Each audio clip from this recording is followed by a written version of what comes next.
What's up, guys? Hey, how we doing? So, Ken Roczen is in the news again, maybe going to Ducati. I got a little bone to pick with him, though. His wife tried to get me banned from World Supercross. This actually happened. I have more on the AMA, MX Sports, and all that garbage, the way they're actually taking from the sport. And I have some thoughts on the TV numbers and the money and where it should go. And I'm gonna break that down in a little, and just to kind of give you guys a better idea how much money's on the table and what's available to these teams in the coming years with this gigantic TV contract. But first, I want to thank Nano Extreme. This is a pain cream that it works so good.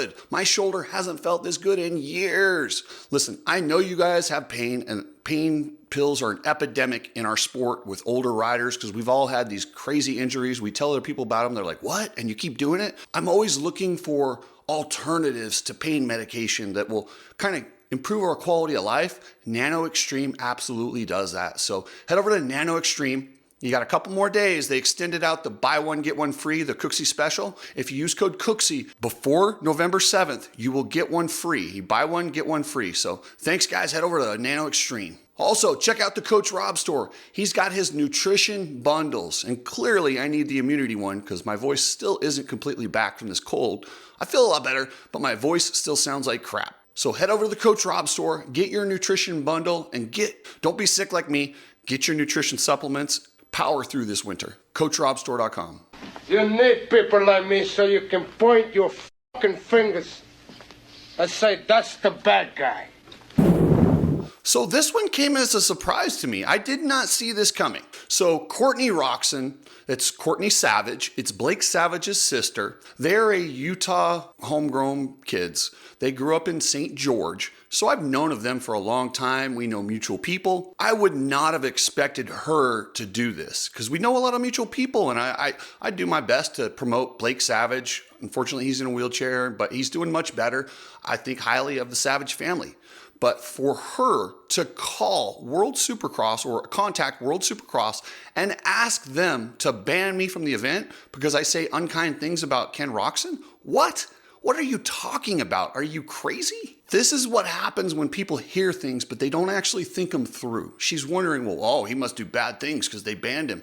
No, take a look at it. What have I actually done to get banned other than talk about the dirty dealings of promoters? World Supercross has a strong business plan that includes growing the teams with the series. So yeah, I'm okay with their business plan. I think promoters deserve to make a lot of money, and I'm happy that they are, and I hope so much that they succeed. But for her to ask because I say unkind things about Ken, come on, you're a little bit sensitive there. And I was trying to think about what I've said to really make Ken mad, and it goes back to an interview his dad did a year ago regarding Honda.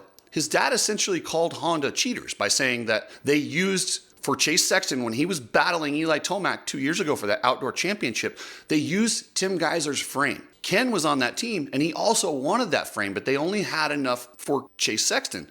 And since he was in the championship battle, they gave it to him over Ken, and they were pissed. And that's happened with these teams. It's always happened. I mean, Mike Kudrowski didn't get good equipment until Jean-Michel Bale got hurt. These things happen with especially Team Honda and all the teams. They want their top guy to win, and they give their top guy the best equipment. That's what they do. I think somewhere in there I might have maybe inferred, or Ken hit me up on Instagram and let me know he wasn't too happy about it, what I said and what I posted, and said I made it dramatic. I'm like, well, dude, I'm on YouTube trying to do entertainment. So yeah, I'm gonna make it a little bit exciting. You can tell your story that way. But if your dad's gonna say stuff like that, then I'm going to take it because that's news. That's what we want to know. We want to know the inside stuff. We want to know Honda wouldn't give you the frame. Those are interesting things to fans, and we want to know that stuff. So at the World Supercross autograph session, I showed up there. It was a lot of fun. By the way, Canadian Supercross fans are great. They loved having that event there, and I really hope that thing flourishes. They deserve it, and they've been wanting this there for a long time,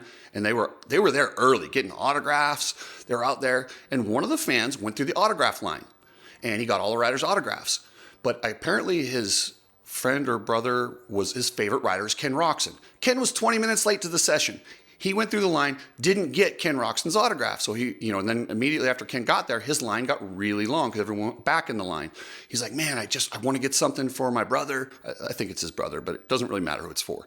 But he wants to get something for, his family member. And he's like, hey, can you flag him over when he's walking away? Okay, well, I could try. I said, he's kind of giving me the cold shoulder this week, and I don't know why. Like I said, that's why I said he's in a bad mood. I didn't realize he was in a bad mood because they were mad at me. So when the autograph session ended, Ken beelines the opposite direction as me. The fan doesn't get his autograph. I said, hey, you know what? When I'm downstairs, if I see him in the pits, let me ask him, hey, if he can just do a quick shout out to your brother with a little video like, hey, how's it going? I'm trying to help Ken connect with his fans. Meanwhile, he's trying to get me banned. Like, are you kidding me? Dude, seriously, that's ridiculous. But now I understand why I couldn't find him. I text the fan later on and said, hey, yeah, I can't find him. He's avoiding me, or every time I see him, he goes the other direction. I'm like, I just don't think it's going to happen. But now I know why, because they didn't even want me there. They were trying to get me banned. Can you imagine in sports, like you need reporters that aren't buddies with the riders and players that will tell what they actually see and what actually happens. That doesn't mean you have to be a dick, but at the same time, I'm not going to say things about riders just because they don't want it out there. If it's true and it's part of the story, like that frame was, then I'm absolutely going to talk about it. That's a big deal. If his dad's going to go doing, interviews in German and giving information like that away, I'm going to take it and use it. Ken is extremely sensitive to this stuff, and that is very narcissistic to think that you can control what everyone else around you says, and that you can call and have specific media members banned because you don't like the way they present their information. Come on, man. Like, seriously, that's ridiculous. I know you're from Germany. Don't take that too far. You're an American now, and we don't do that. Or at least, we're not supposed to do that. Check out Epic Garage Designs. Travis is a motocross enthusiast who is extremely disappointed about Elsinore because he rode there all the time. He has the coolest stuff for your garages, for your trailers, for your pit setup. Hit up epicgaragedesigns.com and Travis will get you dialed in. Check out Ride Strapped, a patriotic goggle company with Chris who owns it. He's just a good dude who really believes in American values and making opportunities for the next generation. Hit up Ride Strapped, get your shirts, get your goggles, get your glasses. Work with a company that really does want the best for everyone. Ridestrapped.com. Precision Transport. Hit up pretransport.com. This is the Madden family. They are a shipping company that believes customer service is not a lost art. They believe reasonable pricing is fair and it will keep you coming back using their services. And they do, they're great. So if you're tired of these shipping companies jerking you around and you have something you need to ship, hit up pretransport.com. That's Precision Transport. Oh, and as far as Ken to the Ducati, that is actually, they are working hard to see if they can make something happen. The problem is Ken is a lifetime Red Bull athlete and he's not about to get rid of that Red Bull deal. So it depends on whether Ducati can bend and not be a Ducati monster team. There'll be a Ducati Red Bull team if Ken's on there. That's what they're working out. That's the final sticking point. It's complicated. It's a long shot. But if they can do a Ducati Red Bull or a specific Ducati Red Bull thing for Ken, then he will be on a Ducati in 2026. Speaking of 2026, that's when the new TV deal will kick in for the SMX series. That's the Peacock streaming deal they have that created the SMX series. They went on a 3-year deal. I do not know how much the initial contract was for. It is not for nearly as much as the second one will be for. Let me break down some numbers for you. Right now, NASCAR gets about 3 million views per event. That's on free TV. That's not behind a paywall. That is free TV. NASCAR gets 3 million views per event. SMX, with their 31 events, they have averaged 500,000 per event. And most of these are behind a paywall. They are not always on free TV. They are not always in the prime slot. And they're getting 16% of the ratings of NASCAR. That's pretty good behind a paywall, not at ideal times. So that is going to command, that next contract is going to command a lot of money. And let me just give you an example. If you take what NASCAR's deal is right now, they're getting 3 million views per event and they have a $1.1 billion contract. So if you take that and you go 16% of that, we're talking $185 million. That, if you just went on scale, keep in mind, the motocross, the SMX series is behind a paywall. So it actually makes it more valuable. So it should command more money than that. What I want to do is these teams, agents, and riders need to demand. Listen, you could take the sport, leave it exactly how it is, and give them 40%. I'm not even asking for the lion's share. 40% of the TV contract that is available to the teams. And you could do it in multiple different ways. You could give it, you could give it to the top 6 teams and you give them 15, 14, 13, and all the way down to 10 million. And that would break down the exact 185 million. Or you could give 6 teams, 12.5 million. Or you could give 12 teams 6 million. That is a solid budget to go racing with. $6 million for 12 teams. That's what we have if you give the teams and riders 40%. Not even talking the lion's share. We're talking 40% of the TV contract only. We're not talking about their sponsorship deals, their ticket sales, or any of that. We're just talking about the TV deal. Would sustain this sport and make it so much healthier so it can grow. Agents, teams, managers, get off your ass. Do not let this deal happen without you getting a piece. And I love how Racer X and Feld and we're just getting along. We're barely making money. We're just happy to give you a place to show your bikes and show your sport. You know, it's not a big money maker, but we do it because we love you guys. Yeah, right. So I've looked at Davey Coombs' finances. Yeah, they're public record, and I've been doing some serious journalism these days and getting this information. I don't know if you guys have seen the show Ozark. His finances look a lot like what I would imagine happens in Ozark. In Ozark, they money launder and they trade properties, not of high values. They don't do it with like $10-15 million properties.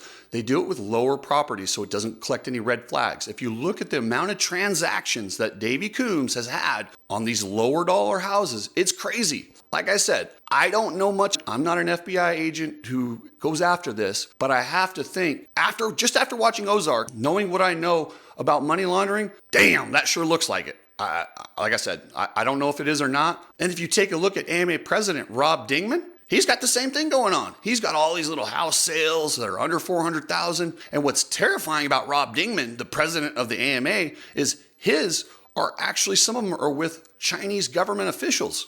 Seriously, somehow there's a connection to China through that thing. It is terrifying. Keep in mind, when the pandemic happened, what did Davey Coombs want us all to do? He wanted people who were, there was that whole narrative, the pandemic of the unvaccinated. He was all for banning anyone from events who wouldn't take the shot. Whatever epidemiology classes Cam Newton took at Auburn University, I don't think he might not have been there to finish them. Let's get polio vaccinations. Let's get rubella and all this. And it was never the pushback like we're having now. I don't know how this is going to end, but it's going to be heated time and again when really good, well-minded athletes and their fans find themselves unable to participate or their events canceled. I just wish people would look at history, quit playing amateur scientist, and really think about what's good for the community. And if it's not right for you, then, man, stay home.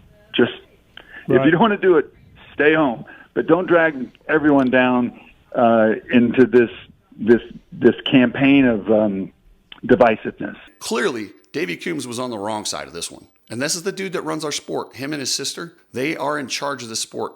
I do not trust them at all. Speaking of trust, the AMA, so they are claiming on their website that they are a 501(c) company. A 501(c) is a nonprofit organization.